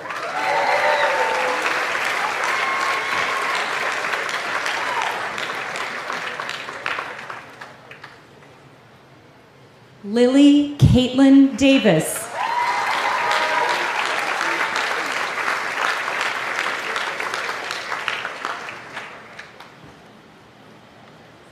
Robert Michael Cribben.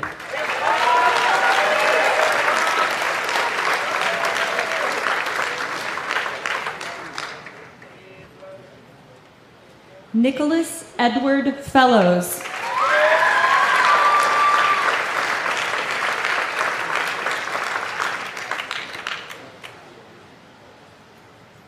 Allison Bokum Wheeler.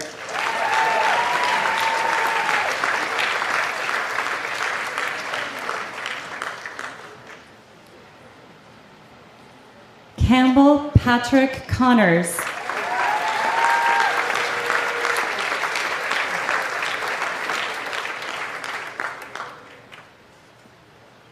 Harris Geary Walker.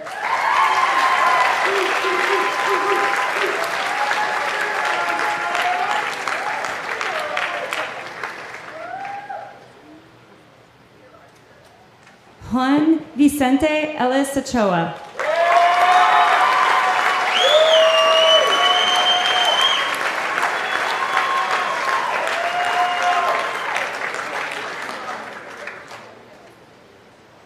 Riley Joseph Howe.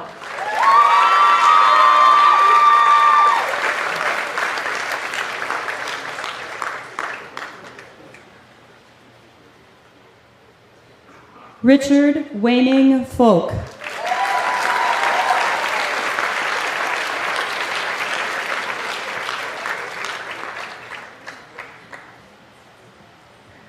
Harrison Michael Linan.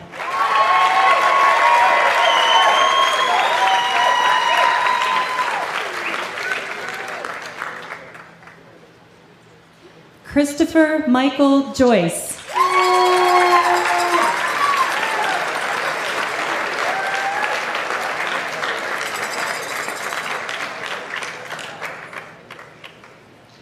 Kendall Grace Abbott.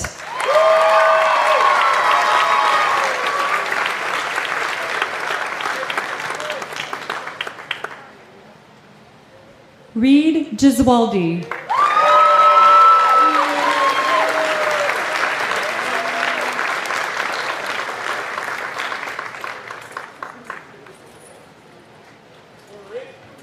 Emma Schaefer.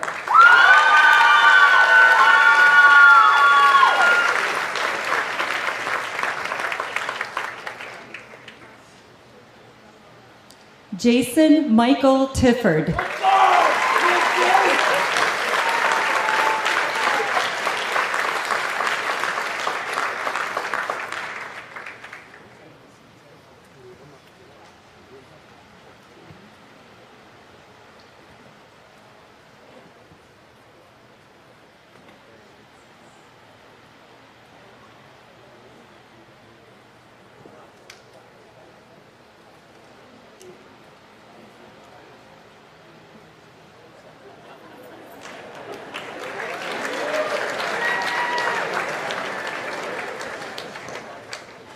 Sophia Rose Savitz.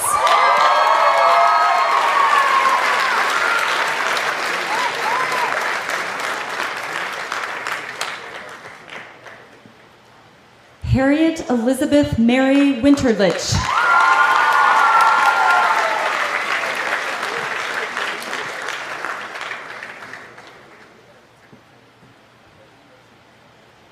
Regina May Simon Cullen.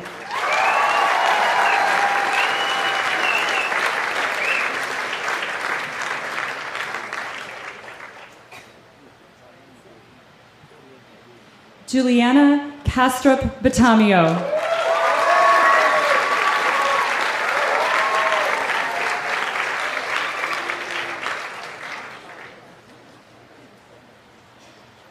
Sloan Williams Jacoby.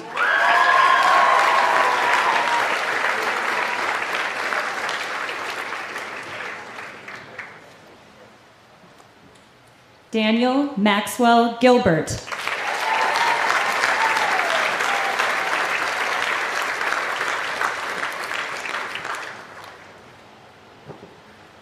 Grant Robert Hirsch.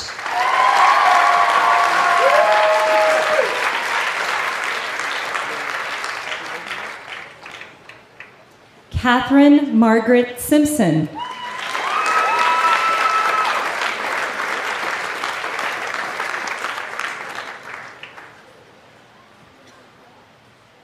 Bradley Kern Stanton.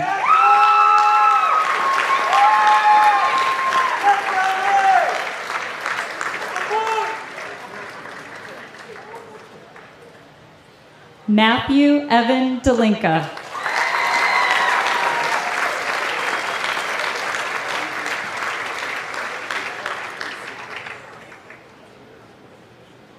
Kurt Kingston Voges.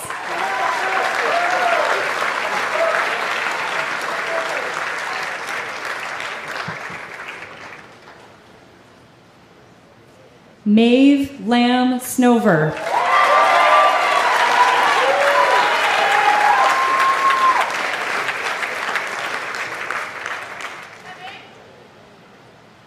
Olivia Blue de Chiara.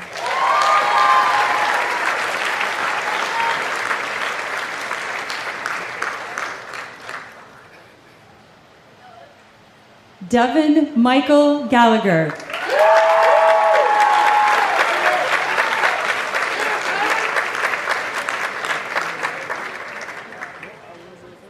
Max Hirsch Hellman.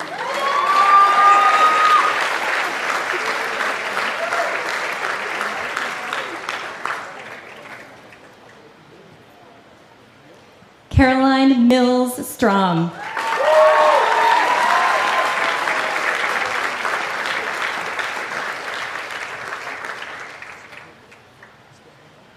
Pierce Michael Norwood.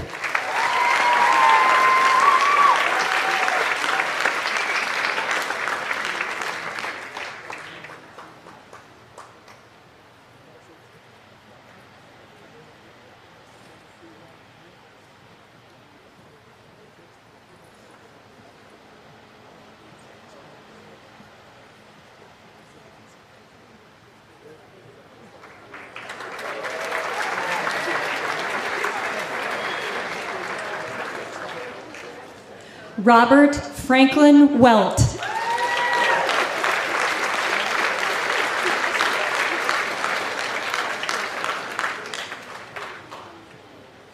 Luke Davis Kopenheffer.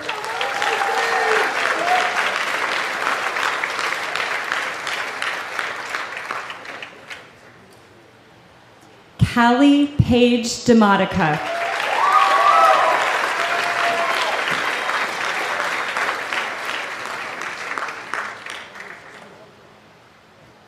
Rachel Joanna Cadlick.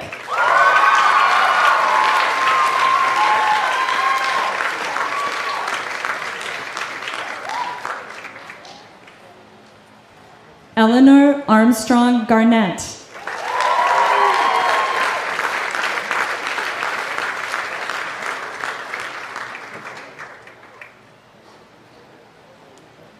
Rudy Alejandro Vega.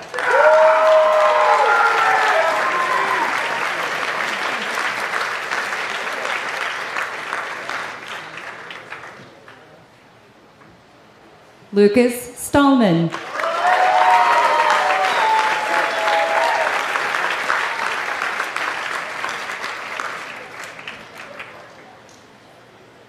Henry Frederick Smith.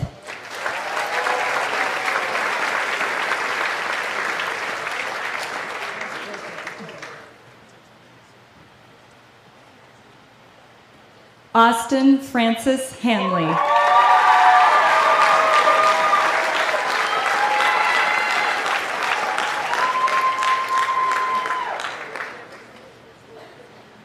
Catherine Morgan Riley.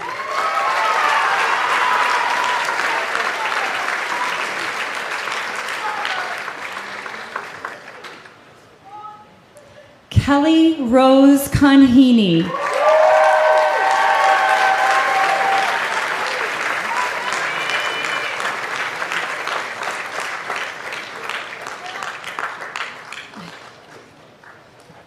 Ariana Lorette DeMola.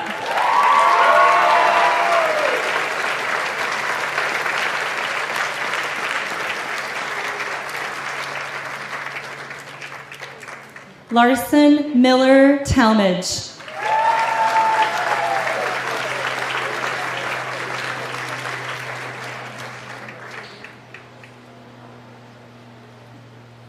Sonali Aaliyah Burns.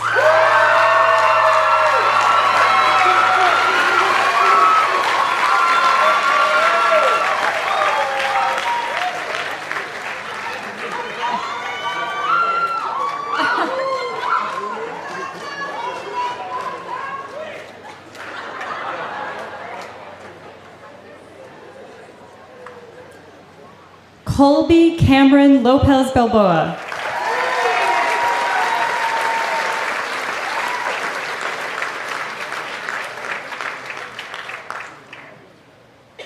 Grace Helen Nash.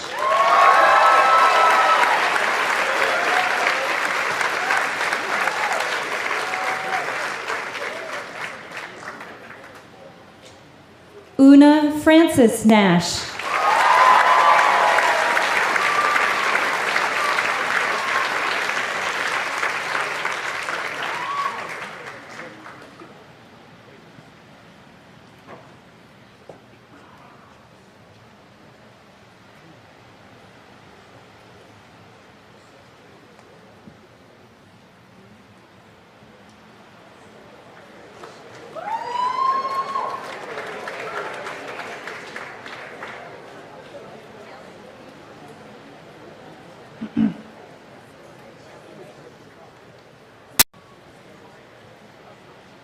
Olivia Jasmine Begg.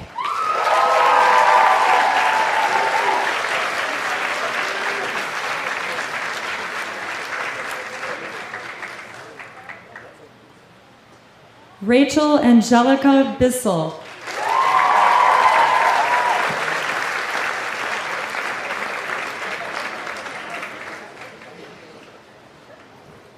Christy Riley Jones.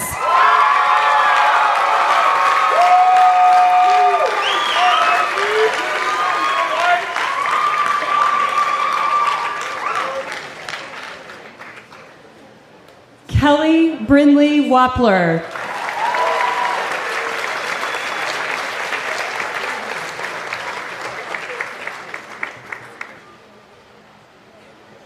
Liliana Ellen Gordon.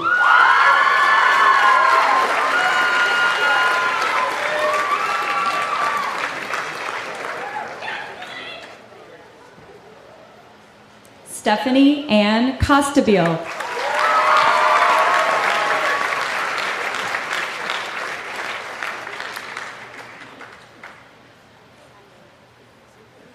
Kira Kathleen O'Donnell.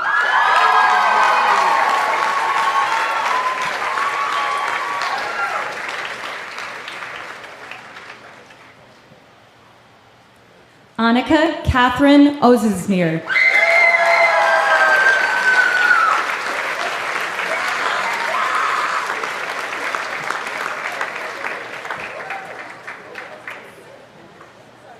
Catherine Sabina Burke.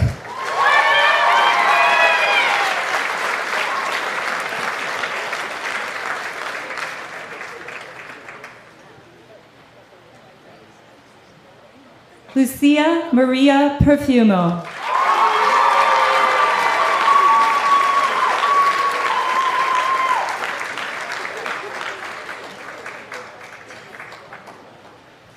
Piper Scout Danforth Laglisi.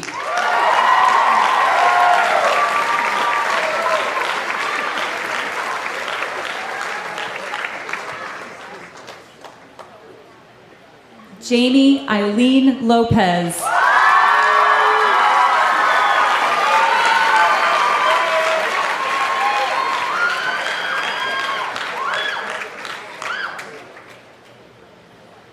Layla June Lunt.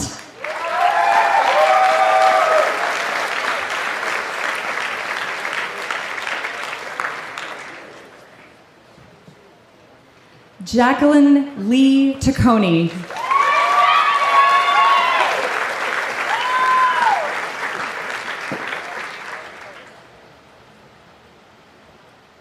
Maria Alexia Papanikolaou.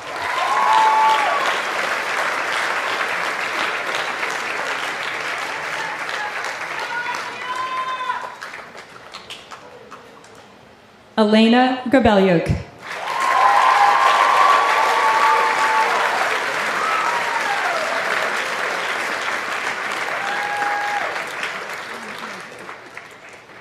Matthew Jake Rower.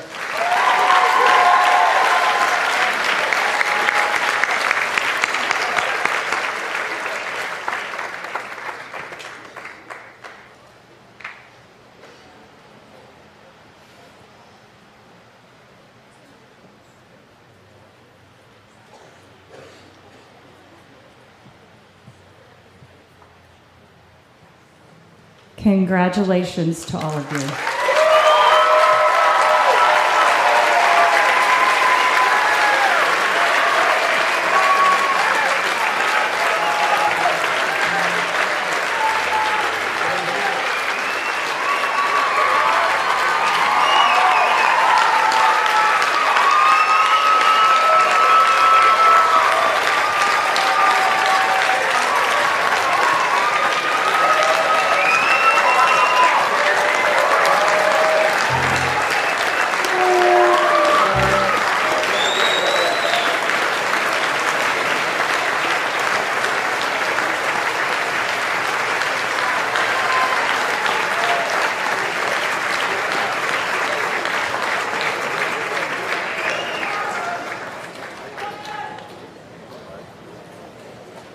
I hate to do this to you, but I'm going to ask you to stand. And if everybody together could look on the back of the program, both verses of America the Beautiful are there, and we're going to sing those, and Kathy Michigan is going to start us off.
Please be seated. We are unbelievably close to our close here. A couple of quick things. As many of you know, and all of our students know, to formally start the school year, the seniors ring bells in an all-school assembly. And then they grab and share the bells with everybody, pre-K through 11, and anyone that can grab the bells rings one. This is interesting. So in addition to this speech. Okay, I can move over. Okay. Mr. Main, this is your bell to take with you. We know they don't have this tradition at probably any other school, but we hope that this will remember you of all the years that you helped us start out ringing bells here at the beginning of the year, and that you would be willing to lead the class of 2018 when they pick up their bells by ringing them out. Thank you.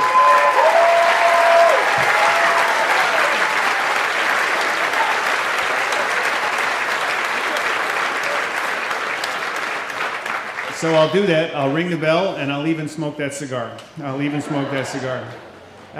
it's a wonderful tradition, and all of you, as you recess, you will be able to get a bell on your way out. And I hope as you recess for the last time as active members of this community, as students in this school, that you'll make a heck of a lot of noise. I certainly hope you do that. I'll do what I can with this bell. Just a couple of final details. At almost every graduation, there is a moment, and there are two sides to the moment, before graduating and after graduating, and it's connected to the moving of the tassel. And so I asked this group if they wanted to do this, and they said yes. And so we're going to do that right now. So now, make sure your tassels are on the right side. They have to start on the right side. And on 3, move them to the left side, and you're done. 1, 2, 3.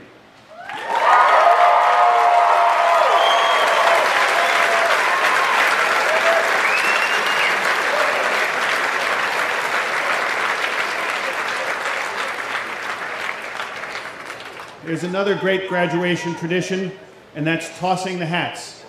And there are various complexities and risks involved.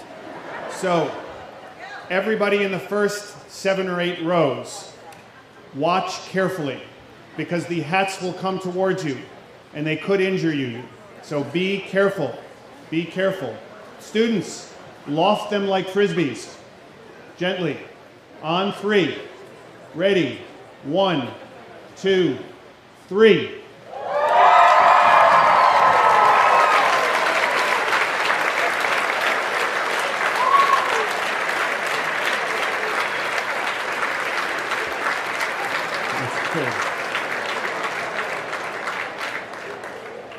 The Reverend Lingle will now deliver our benediction, after which we'll have the recessional, and everybody is invited for some light refreshments over by the middle school. Reverend Lingle. Please stand. Sorry about that. Please stand.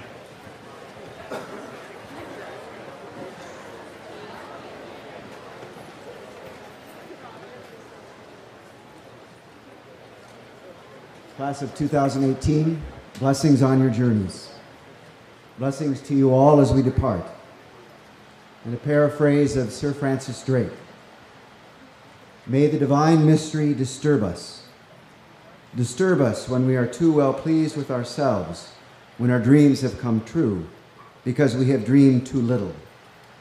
When we arrive safely because we sailed too close to the shore. Disturb us to dare more boldly, to venture on wider seas, where storms will show our limits and need for each other. Where losing sight of land, we shall find the stars. We ask to push back the horizons of our hopes and to push into the future in strength, courage, hope, and love. Amen.